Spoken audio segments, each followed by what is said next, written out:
Veteran Ethan Cole thought the war had taken everything from him, until his old dog started digging through the ashes of his late mother's burned-down home. Inside the soot and silence, Scout unearthed a box, and with it, a truth Ethan was never meant to forget. Because sometimes it isn't a soldier who saves the dog, it's the dog who saves what's left of the soldier's soul. Before we begin, tell me, where are you watching from? And don't forget to subscribe to our channel for more stories that will break your heart, and then put it back together again. The Vermont woods were silent except for the low hum of the wind carrying the scent of pine and old smoke. A faint mist clung to the trees, and the air was so still it felt as if the world was holding its breath. Ethan Cole stood before what was left of his mother's cabin, a skeleton of charred beams and blackened glass. At 48, Ethan's frame was still solid, tall and broad-shouldered, but the years had bent him slightly, like a man always bracing for an impact that never came. His face, lined and unshaven, carried the wear of too many sleepless nights. The gray in his short brown hair caught the dim light, and the tremor in his left hand betrayed the old ghosts of war that still lingered in his body. Beside him, Scout, a 7-year-old German shepherd, sat still as stone. His coat, a deep mix of black and tan, shimmered faintly beneath the gray sky. There was a wisdom in his amber eyes, and something older than instinct, something like memory. A small notch cut through his left ear, a scar from the explosion that had once saved Ethan's life and taken 3 of his brothers in arms. Since that day, Scout had never left his side, guarding him through the long nights when the war still echoed behind closed eyelids. Ethan reached down, rubbing the dog's head gently. "Guess it's just you and me again, partner." Scout's tail flicked once, but his gaze never left the cabin. The house felt wrong even before Ethan stepped inside. The air was heavy with the smell of smoke and damp wood. He brushed his fingers over the wall. Soot smeared across his calloused skin. Every object seemed to whisper his mother's name. The half-burned chair by the window, the framed cross still clinging to a nail, the cracked teacup on the counter. Guilt rose like a tide in his chest. He hadn't been there at the end. She'd died alone in a nursing home, leaving only a short letter, shaky handwriting on thin paper, telling him to come home and keep what matters safe. He had no idea what that meant. Scout's nails clicked softly on the floor as he moved through the room, sniffing corners, cautious but determined. When he reached the old fireplace, he froze. A low growl rumbled from his chest, deep and steady. Ethan frowned. "What is it, boy?" He knelt beside him, inspecting the hearth. The bricks were cracked, the iron grate warped by heat. He thought lighting a fire might push away the chill seeping through the cabin walls. "We'll start small," he muttered, striking a match. The flame flickered weakly, catching on a log. Orange light spilled across Scout's fur, but the dog didn't relax. His ears flattened, nose twitching as if warning of something unseen. Then a sound, faint, metallic, and wrong. A pop from deep inside the chimney. Before Ethan could react, Scout lunged. His jaws caught Ethan's sleeve, yanking him backward toward the door. "Scout, what the—" The rest of his sentence drowned in a sudden roar. The fireplace erupted, sending a wave of heat and ash bursting across the room. Ethan stumbled outside just as the explosion tore through the hearth. The blast threw embers into the night, scattering glowing fragments across the clearing. He hit the ground hard, breath knocked out of him, his ears ringing. For a moment he could hear nothing but the pulse in his own skull. Scout barked once, sharp and commanding, standing between Ethan and the flames. When Ethan finally rose, his heart was still hammering. The cabin was burning, flames crawling greedily up the walls like they'd been waiting for this moment. Scout ran toward the doorway, pawing at something buried in the ash. Ethan followed, his boots sinking into the soft dirt. There, half covered in soot, lay a small metal plate. He brushed it off and froze. His mother's name, Margaret Cole, was etched into it, and beneath that, one word in block letters, Aegis. Ethan's breath caught. He'd seen that word before, stamped on secret files during his deployment, whispered among officers as something above clearance. But what did it have to do with his mother? Scout pressed close, his head tilted, eyes locked on Ethan's trembling hand. The dog's instincts were sharp, sharper than any man's. He barked once, short and low, then turned toward the woods. Ethan followed his gaze. Between the trees, the faint reflection of red light shimmered for just a heartbeat, a car taillight fading into the mist. Someone had been there, someone watching. The thought sent a cold shiver through him, stronger than any winter wind.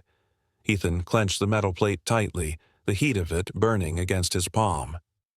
"We're not running this time," he whispered, voice low but steady. Scout's ears perked at his tone, not fear, but resolve.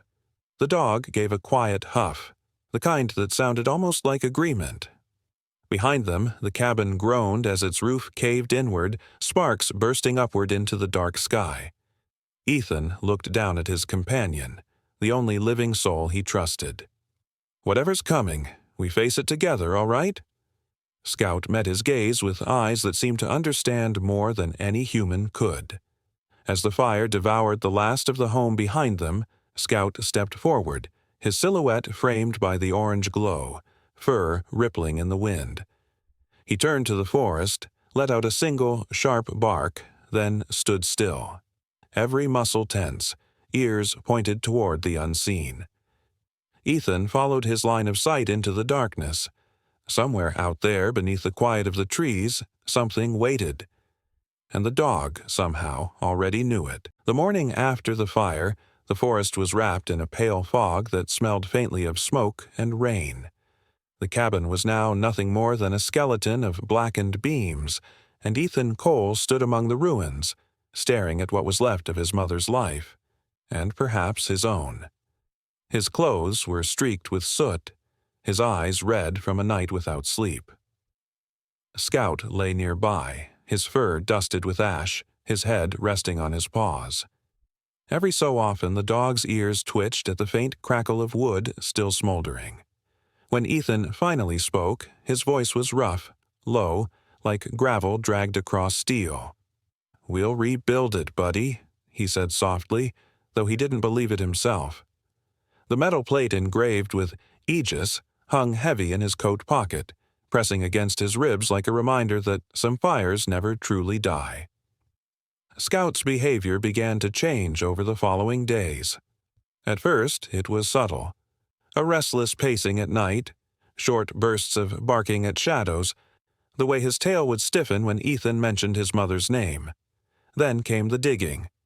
Every evening, as the light faded from the sky and the air turned cold, Scout would pad to the kitchen floor, or what was left of it, and begin to claw at the dirt beneath the broken tiles.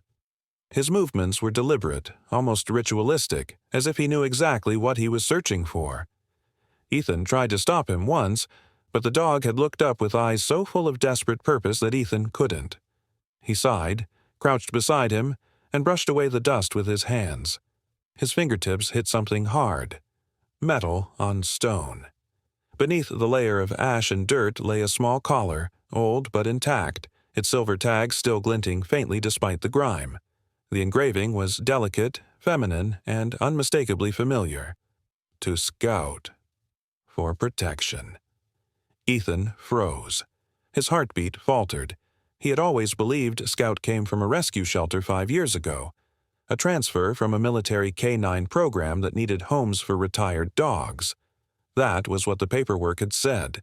But now, staring at the tag, he realized the truth had been far closer than he'd ever known. His mother had worked with veteran therapy programs years ago, training dogs to assist soldiers battling PTSD. Scout wasn't just fate, he was hers, a deliberate gift, a final act of love from a woman who had known exactly what her son needed, even when he didn't. Ethan sat down hard on the cold ground, the collar dangling from his fingers. The weight of understanding hit him like the recoil of a rifle. "You were hers before you were mine," he whispered. Scout tilted his head, then moved closer, resting his muzzle on Ethan's knee. The gesture was so familiar it broke something open inside him. His throat tightened. Tears slipped down the ash on his face, cutting small rivers through the grime. "You knew," he murmured. "All this time, you knew." Scout blinked slowly, the way dogs do when they're at peace, but Ethan saw something in his eyes that went beyond instinct. Recognition. Memory. As if somewhere in that loyal mind, his mother's voice still lived, still guiding him, still keeping her promise to protect her son. By late afternoon, Ethan decided to take Scout into town. He needed tools, supplies, and maybe a new phone to replace the one that had burned in the fire. The main street of Maple Hollow, a small Vermont town of a few hundred souls, looked exactly as he remembered. Old brick buildings, faded signs, and the same faces that had once smiled politely at his uniform and later turned away when the medals didn't come with money. At the hardware store, he ran into Tom Riley, a man in his early 60s with a wiry frame, gray stubble, and a permanent scowl etched into his thin face. Tom had been a firefighter once until a knee injury ended his career. He now ran the only hardware shop in town. "Heard about the fire," Tom said without much sympathy. "Hell of a way to start fresh." Ethan nodded curtly. Tom's pale blue eyes flicked toward Scout, who stood tall beside him. "Big dog," Tom added. "Hope he's better behaved than you were back in high school." Ethan didn't answer.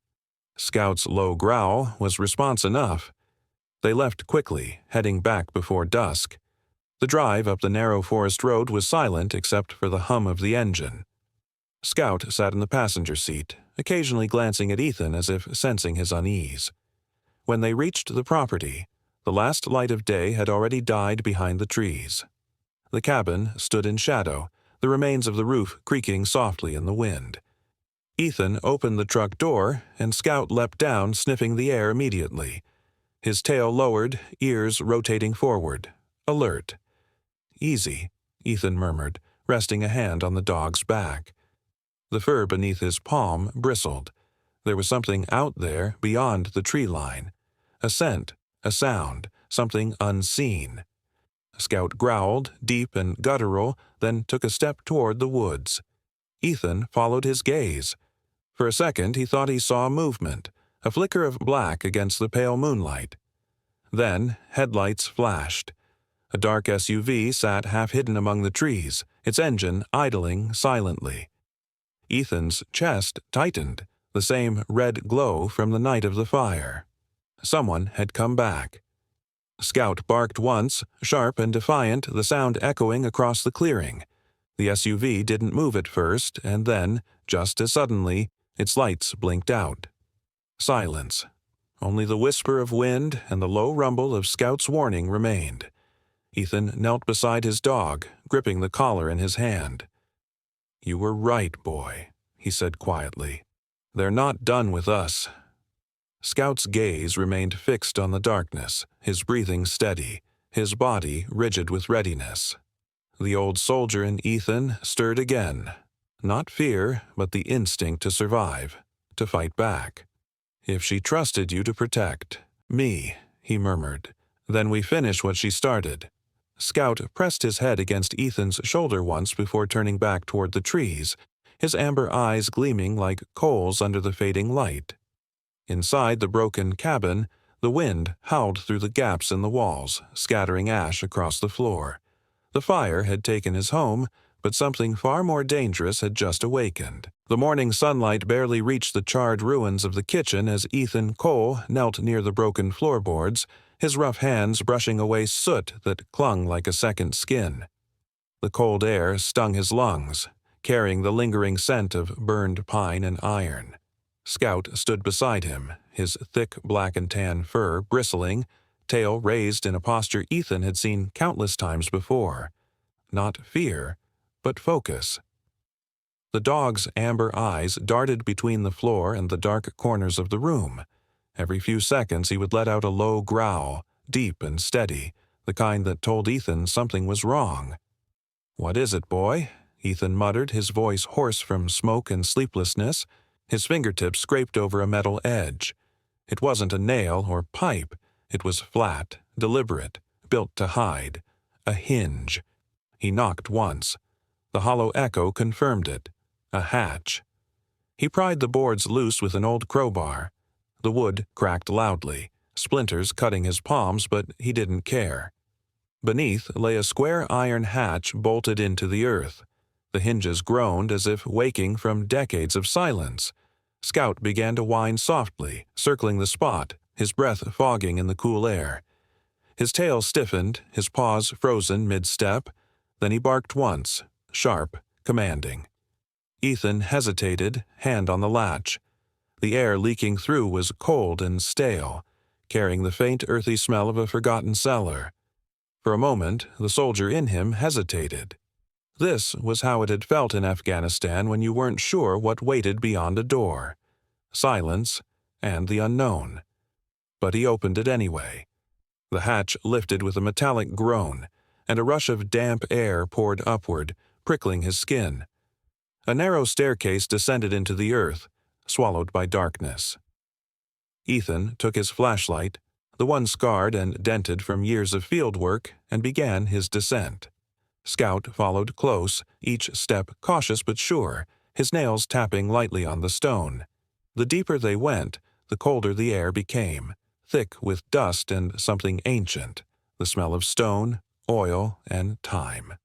The beam of light revealed a small chamber no larger than a storage room. Cobwebs draped across wooden beams, and a rusted lantern lay overturned in one corner. But the far wall was strange. A patch of stone darker than the rest, newer, smoother. Scout stiffened. His hackles rose, and he began to scratch furiously at that section, claws scraping the mortar. His growls deepened into that 3-beat rhythm. Bark, bark, bark. The same signal they had used overseas to alert a living survivor beneath rubble. Ethan froze, heart thudding. "You remember that?" he whispered, his throat tight. The dog didn't stop. Ethan pressed his hand against the wall. It felt colder than the surrounding stone. He knocked once, twice, hollow. His instincts screamed at him to dig. The crowbar clanged against the wall, echoing in the small space until a section finally broke loose. Behind it lay a hollow cavity no larger than a crawl space. A blast of frigid air rushed out, carrying with it the smell of dust and old metal. Something clattered to the ground. A tin box, dented but intact. Scout stepped back, ears pinned, tail stiff as a rod.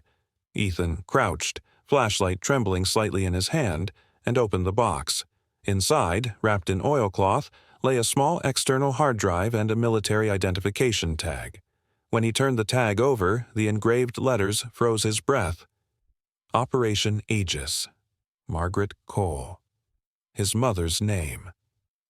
The flashlight flickered. For a long moment he couldn't move. The silence pressed around him like a weight. He could almost hear her voice again, the soft lilt when she'd told him as a child, "You'll understand someday, Ethan. Just not yet." He sat back against the cold wall, rubbing his face with a trembling hand. "You were part of this," he muttered. "You knew." The pieces began to click together. Her job training therapy dogs for soldiers, her quiet defiance of authority, the way she had looked so relieved when Scout came into his life. She hadn't just found Scout for him. She had sent him, her final act to keep Ethan tied to something good, something alive. He turned the tag over again and noticed faint markings scratched on the underside. Numbers, coordinates perhaps. He jotted them down in a small notebook from his jacket pocket. Scout paced restlessly, nose twitching, body tense.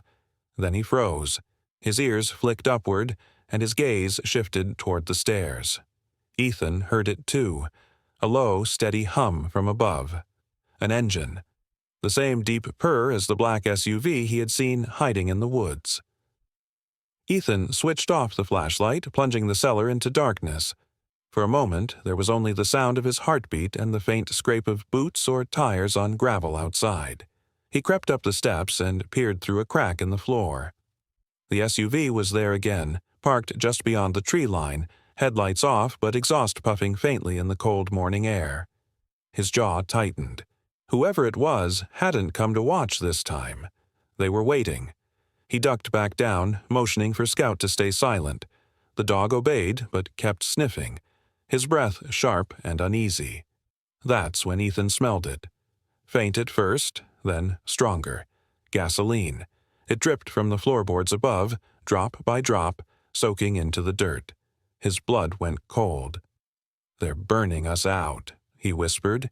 He grabbed the tin box, shoved it into his jacket, and moved fast. "Come on, Scout." The dog bolted ahead, muscles coiled like springs. The faint click of a lighter echoed from above, followed by a hiss. The air seemed to shiver. Then heat roared down the stairs as fire raced across the soaked boards. Ethan threw his shoulder against the hatch, shoving it open, smoke pouring over him in thick gray waves. Scout lunged through first, barking furiously, while Ethan crawled after, coughing and blinded by the smoke. Flames spread across the cabin floor like orange veins, devouring everything in seconds. Outside, the SUV's engine revved. A tall figure, face hidden beneath a hood, stepped briefly into the glow, then disappeared into the driver's seat. Gravel sprayed as the car sped away. Ethan fell to his knees, clutching Scout's collar as the cabin burned behind them. They stumbled into the snow, choking on smoke. Ethan collapsed against a tree, pulling the box from his coat to ensure it was safe. The metal was hot against his palms, but intact. Scout stood beside him, chest heaving, eyes locked on the distant trail where the SUV vanished. The fire trucks arrived minutes later, sirens wailing through the forest. Red lights danced over the smoke-filled clearing as firefighters rushed to contain what was left. The fire spread faster than Ethan Cole could believe. Flames licked across the walls, consuming what little remained of his mother's home. Smoke curled in thick black ribbons, stinging his eyes and throat. He stumbled toward the door, coughing hard, but the wooden frame above him splintered and fell. A wave of heat knocked him to his knees. Scout barked sharply from behind, the sound cutting through the roar of the blaze. The dog's powerful body slammed into him, teeth grabbing Ethan's jacket collar, dragging him backward through the choking smoke. Ethan could barely see. Only Scout's shape glowing in the inferno's orange light. "Go, boy, out," he shouted, but Scout was already ahead, guiding him toward the back door. The handle was hot, nearly searing his skin, but the door gave way under his weight, and they burst into the freezing night. Outside, the fire painted the forest in shades of red and gold. Snow on the ground hissed and melted as embers fell. Scout coughed, his chest heaving but didn't stop. His fur was streaked with soot.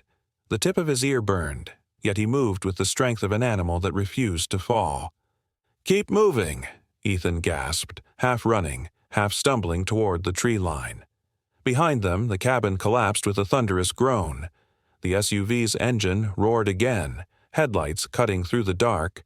It was coming straight for them. A figure stepped out of the car, tall, dressed in a black tactical jacket and gloves, his face half covered by a scarf.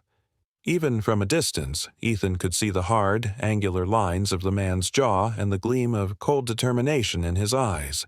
The man moved like someone who'd been trained, efficient, silent, deadly. Ethan ducked behind a fallen log, drawing the pistol he'd kept from his service days. Old, but reliable. "Stay," he whispered, but Scout growled low in his throat, refusing. The man in black advanced through the smoke, holding a flashlight in one hand, a handgun in the other. His steps were deliberate, the posture of a professional tracker. His name, Ethan would later learn, was Lucas Vance, a former private contractor with a reputation for doing the kind of work governments denied ever paying for. His left cheek bore a long scar, a white streak across tanned skin, the mark of a knife fight years ago in Aleppo. His reputation was built on precision and silence, a man shaped by too many battlefields, working now for whoever paid best. And tonight, his eyes were fixed on one target, Ethan Cole. Scout's growl deepened, vibrating through the cold air. The man stopped, scanning the dark with the light. "I know you're there, soldier," he called, his voice deep and steady. "You shouldn't have gone digging where you don't belong." Ethan said nothing. He waited, counting the rhythm of Vance's footsteps. Then, as the man passed the log, Scout launched from the shadows, his powerful frame striking like a bullet. The impact knocked Vance off balance. The dog's teeth sank into his forearm, the gun clattering into the snow. Vance shouted, not in pain, but in rage, and slammed his elbow into Scout's side, trying to break free. Ethan rose, aiming his weapon, but before he could fire, a single deafening shot echoed through the clearing. Scout yelped, stumbling backward, blood darkening the fur at his shoulder. "No!" Ethan's voice tore through the air. He fired twice, forcing Vance to retreat behind the SUV.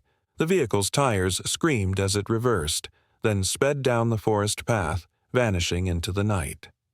Ethan dropped to his knees beside Scout. The dog whimpered softly, his breathing ragged.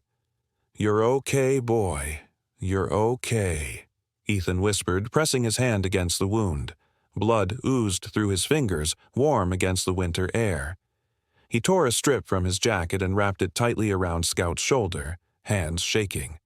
The fire's glow still flickered behind them, but now another fear replaced the flames, the thought of losing the only being who had never left his side. Scout tried to stand, his legs trembling, but Ethan pressed him gently down. "Don't move. I've got you." The dog's eyes met his, amber and trusting, even through pain. Snow began to fall again, soft flakes landing on Scout's blood-streaked fur. Ethan scanned the burning horizon. He couldn't go back to the road. Vance might return with reinforcements. The only safe place left was below, the cellar that had almost cost them their lives hours before. He lifted Scout carefully, cradling the heavy body against his chest, ignoring the searing pain in his own arm from flying debris. Step by step, he carried the dog toward the hidden hatch behind the ruins. The flames hissed as he passed, the snow turning to steam.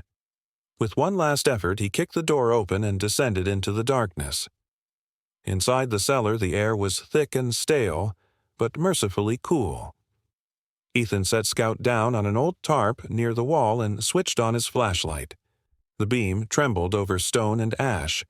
Scout tried to rise again, his instincts unbroken even in pain. He faced the narrow entrance, his tail low, growl faint but constant. The soldier still on duty. Ethan pressed a hand to his side, feeling the slow, steady rhythm of his heart. "You saved me again," he whispered. Scout's ear flicked. Even wounded, his eyes never left the shadows. Then, from somewhere beyond the wall, came a sound. Faint at first, then clearer. A footstep. Ethan's entire body went rigid. The sound came again. Deliberate, slow, heavy. Not an echo. Not the wind. Someone else was down there. Scout lifted his head, his teeth baring slightly, a deep rumble rising in his throat. The beam of the flashlight trembled toward the dark corner of the cellar. Ethan's finger brushed the trigger of his pistol, his breath shallow. "We're not alone," he whispered. Scout's growl deepened into a low snarl, his body trembling but ready. The third set of footsteps stopped, then shifted again, closer this time, followed by the creak of old wood. The flickering beam of Ethan's flashlight caught a glint of metal in the dark before it landed on a man's face. Hard, angular, and smeared with soot. Lucas Vance stood at the bottom of the cellar steps, his tall frame filling the narrow space. His tactical jacket was torn, revealing a blood-soaked sleeve where Scout's teeth had left their mark. The man's gray eyes, cold and sharp, held none of the arrogance from before, only exhaustion and a strange, haunted urgency. Scout, despite his wound, crouched protectively in front of Ethan, low growls vibrating in his chest. "Don't shoot," Lucas rasped, voice hoarse and edged with gravel. "If I wanted you dead, you'd already be gone." Ethan didn't lower his gun. "You burned my house," he said. Lucas's jaw tightened. That wasn't for you. It was for what you found. His gaze flicked toward Ethan's pocket. The drive. I need it back. Ethan kept his weapon steady, eyes narrowing. You tried to kill us for it, he said. Lucas took a step closer, the air between them charged with tension. You don't understand, he said, his tone measured, almost pleading. What's on that drive? It can destroy everything. Not just me, my father, my family, your mother's legacy, the entire project. Scout's growl deepened, ears pinned flat, muscles tensed as if ready to spring. Lucas's expression softened slightly as his eyes dropped to the dog. That's one of hers, isn't it? Ethan froze. You knew my mother. Lucas nodded slowly. Knew her, yes. Admired her once. My father, General Adrian Vance, worked with her during the early days of Operation Aegis. They wanted to use therapy dogs to help veterans recover, but he twisted it, used their trauma to control them instead. His voice cracked with bitterness. Your mother tried to stop him. She almost did. Lucas stepped into the light fully now, revealing a man carved by years of war and guilt. He was around 45, tall and lean but strong, his posture betraying the discipline of a soldier. His short-cropped dark hair was streaked with gray, and a long scar ran diagonally across his cheek, a reminder of a past battle he'd never escaped. His weathered skin and calloused hands spoke of violence and survival. When she found out what my father did, he said quietly, she took the evidence and disappeared. He called her a traitor, but she was right. He destroyed lives. I've spent years trying to bury what she uncovered. The world doesn't need to see the monsters we were. Ethan's voice was low but steady. Maybe it does. Lucas's expression hardened. You think you're the hero in this? You'll expose the truth, and what then? More soldiers dragged into headlines, more families shamed. It's too late for redemption, Cole. All that's left is ruin. He reached forward, hand outstretched. Give me the drive. Ethan pulled the small metal device from his jacket. My mother died protecting this, he said. I won't let her sacrifice mean nothing. Lucas's control cracked. The soldier in him surged forward. You have no idea what's coming, he snarled, lunging. The two men collided, the gun slipping from Ethan's grasp and clattering across the floor. Scout barked once, sharp, commanding, before launching himself into the fray. The hard drive slipped from Ethan's pocket, hitting the stone floor with a metallic clang. A blue light blinked on its surface, and suddenly a video began to play on the small embedded screen. The cellar filled with a soft, familiar voice. If you're watching this, said Margaret Cole, her face flickering on the dusty wall, then they found me. Or they found you. The Aegis project was never meant to heal. It was meant to control. I couldn't let them weaponize suffering. Ethan froze, staring at the image of his mother, her hair pulled back, her eyes calm but tired. Lucas staggered to his feet, staring too, his mouth slightly open. Margaret continued. General Adrian Vance ordered the cover-up of failed experiments. Soldiers died. I encoded the evidence in Scout's behavioral data. Ethan, my son, if you're hearing this, finish what I couldn't. The truth hung heavy in the air. Lucas's face twisted with anguish and denial. She's lying, he said through clenched teeth. She turned him into a villain. Ethan's gaze didn't waver. He was a villain, he said quietly. Lucas's fury exploded. He lunged again, snatching the drive. But before he could raise his weapon, Scout bit down hard on his forearm, blood splattering across the floor. The mercenary shouted, pain flashing across his face, and struck the dog with his elbow. Scout staggered but didn't release his grip. Ethan retrieved his pistol, his aim unwavering. Enough, he said. Lucas froze, panting, eyes wild. For a heartbeat, time stood still. Two soldiers, one truth, and a dying fire of loyalty flickering between them. Slowly, Lucas straightened, his expression shifting from rage to grim acceptance. "You don't understand," he said quietly, stepping back toward the stairs. "You think this ends with me? You think my father was the only one?" He gave a short, humorless laugh. "They'll come for you, Cole. They'll come for him, too." His gaze flicked to Scout. "And they won't hesitate like I did." Then he turned and disappeared up the steps, boots echoing against the stone until there was only silence. Ethan stood still, chest rising and falling with each heavy breath. The faint blue glow of the drive dimmed, then went dark. Ethan sank to his knees beside Scout. The dog's breathing was shallow, fur matted with blood, but his amber eyes were alive, watching his owner closely. Ethan brushed his hand through the thick fur on his neck, voice trembling. "You did good, boy. You did so damn good."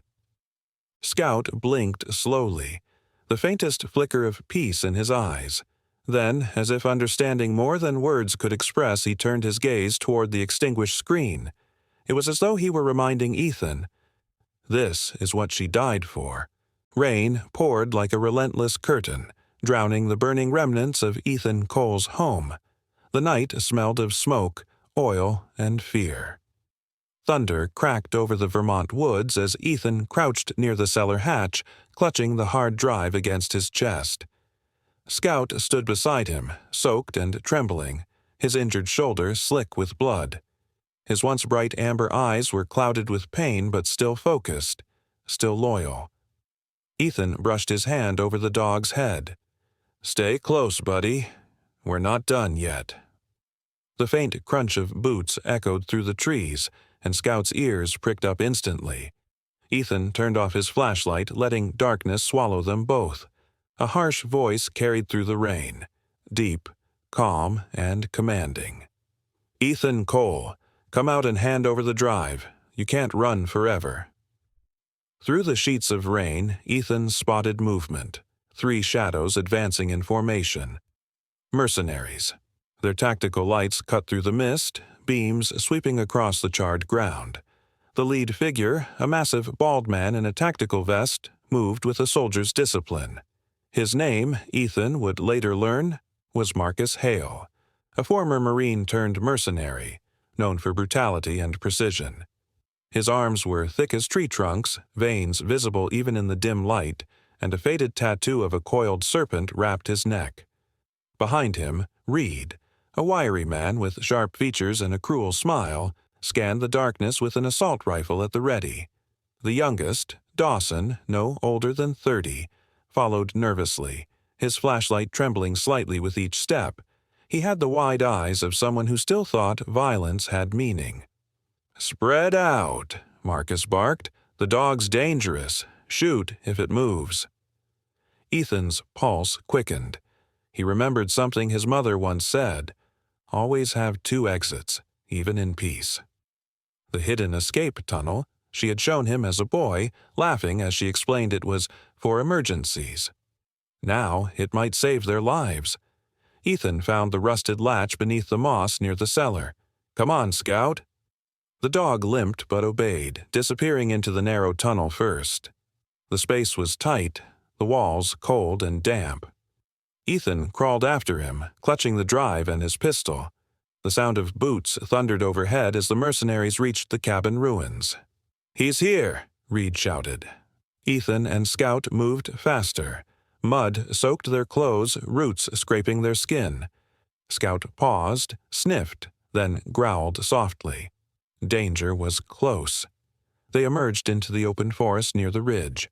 The rain fell harder now, turning the ground into a slick battlefield. Ethan crouched behind a fallen tree, scanning the darkness. Scout stood beside him, ears high despite his wound. He sniffed the air again, his body rigid. Then he turned sharply toward the right. A faint movement. Ethan followed his gaze and saw it. Reed, crouched behind a tree trunk, his rifle aimed toward their position. Reed's grin widened as he spotted them through the rain. "Gotcha." Ethan whispered to Scout, "Distract him, just once more." The dog's ears flicked. Even injured, he understood. He darted into the clearing, barking fiercely, drawing Reed's fire. Bullets tore through the branches, sparks flying. Ethan used the distraction to circle behind the shooter. He steadied his breathing, raised his pistol, and fired. 2 shots. Reed dropped, lifeless. "Scout!" Ethan called, his voice cutting through the storm. No answer. Panic hit him like ice. He sprinted through the mud toward where he had last seen his dog. The rain blurred his vision until lightning flashed, and he saw it. Scout was pinned against a tree, Marcus's enormous arms locked around his neck. The dog struggled, paws clawing at the man's vest.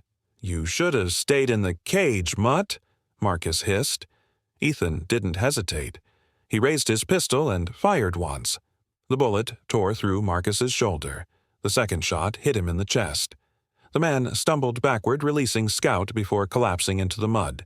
Ethan dropped beside his companion, gathering the dog in his arms. Scout's chest heaved, breath shallow, eyes dim but alive. "You're okay," Ethan murmured, voice trembling. "I've got you." Scout gave a weak whine, his head resting against Ethan's chest. A gunshot cracked through the trees. Dawson, the last mercenary, firing wildly in panic. Ethan ducked, shielding Scout with his body. The younger man's aim faltered, hands shaking. He fired once more, missed, then turned and fled into the storm, disappearing between the trees. Ethan didn't chase him. The fight was over. Only the sound of rain and the ragged breaths of a dying friend remained. "You're safe now," Ethan whispered. He tore a strip of fabric from his sleeve, pressing it against the wound on Scout's neck, though he knew it was useless. Still, the dog leaned into the touch, trusting, loyal, even in pain. Ethan felt the wet warmth of blood soak his hands, mixing with rainwater. He could taste salt, or maybe it was tears. The river wasn't far. Ethan carried Scout's trembling body, each step heavier than the last. The woods opened into a small clearing where an old shack stood by the water's edge. It was half-collapsed, roof sagging, but it offered shelter from the storm. Ethan pushed the door open, stumbled inside, and laid Scout gently on the floor. His hands shook as he lit a lantern. The light cast long shadows on the walls, flickering over the cracked wood. The hard drive sat heavy in his pocket. He took it out and connected it to the old laptop his mother had left in the emergency chest. The screen flickered to life, static buzzing softly, and then her words appeared, typed in her careful handwriting. "If you're reading this, Ethan, it means Scout fulfilled what he was born to do, to protect you. What we began wasn't meant to destroy, but to heal. Truth is never the enemy. Silence is. You carry the legacy now, not of war, but of mercy." Ethan stared at the words until they blurred. His throat tightened. "You did it, Mom," he whispered. "You and him both." He turned to Scout. The dog's breathing was shallow, eyes barely open. Ethan knelt beside him, one hand on his head. "You hear that, buddy? She was proud of you." Scout's tail moved faintly once, brushing against Ethan's boot.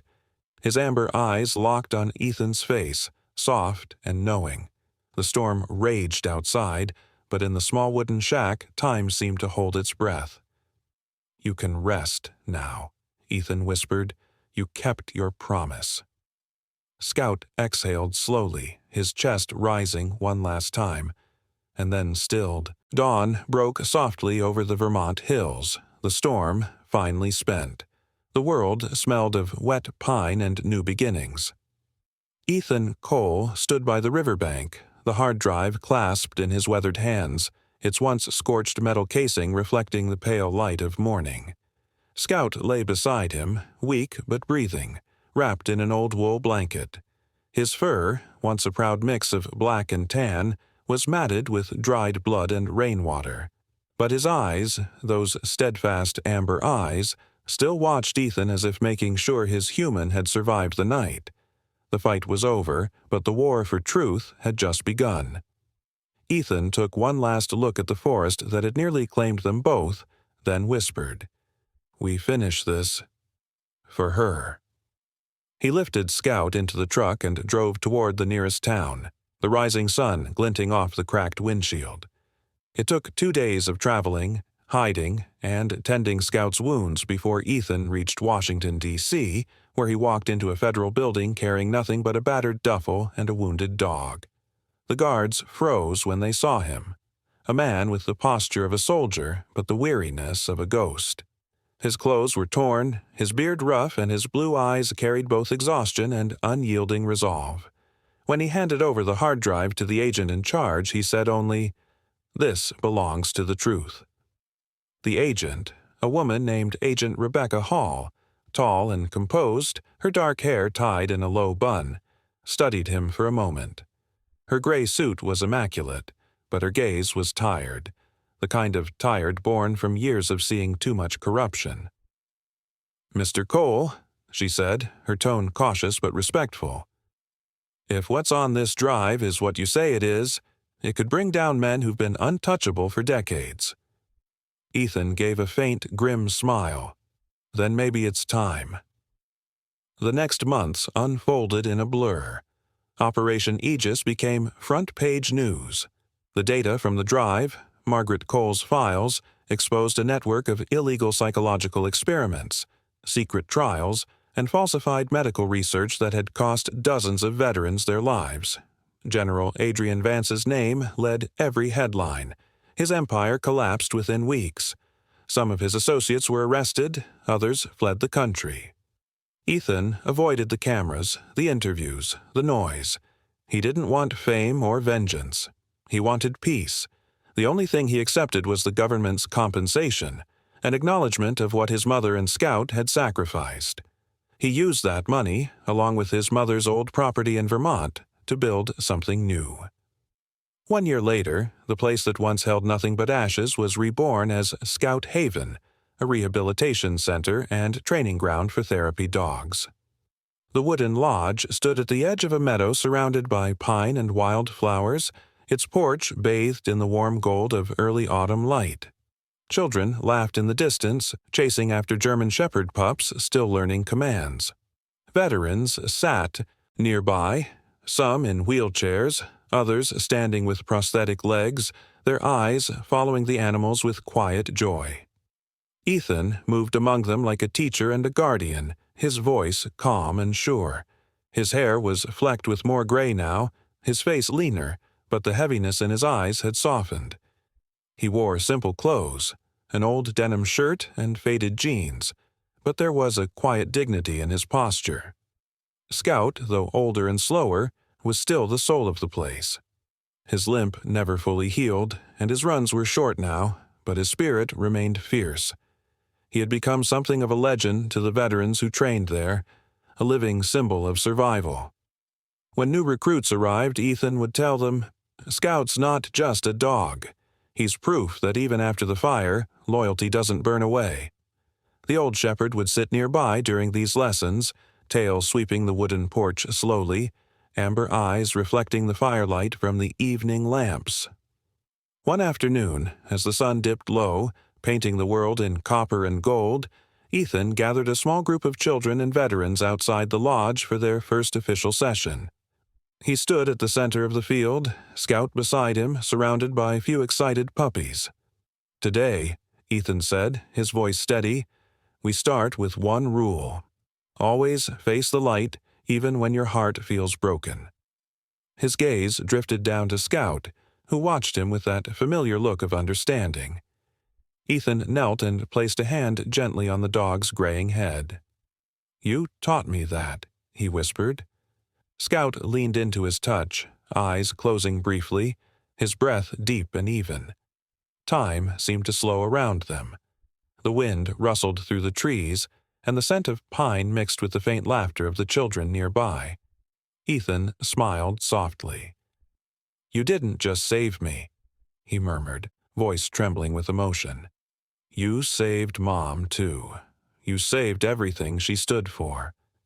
Scout blinked, his gaze meeting Ethan's one last time, filled with calm, quiet pride. The old dog lifted his head toward the sky, and sunlight broke through the branches, streaming across his face.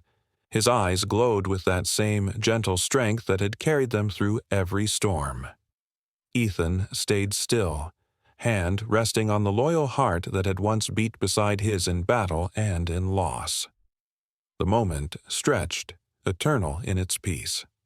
Sometimes God doesn't send angels with wings. He sends them with fur and a heart that never gives up. Scout wasn't just a dog, he was a reminder that love, loyalty, and faith can outlive any storm. If you've ever felt lost or broken, remember, God still works through the quiet miracles beside us every day. Share this story, leave a comment, and don't forget to subscribe. May God bless you, your loved ones, and every loyal soul who walks beside you.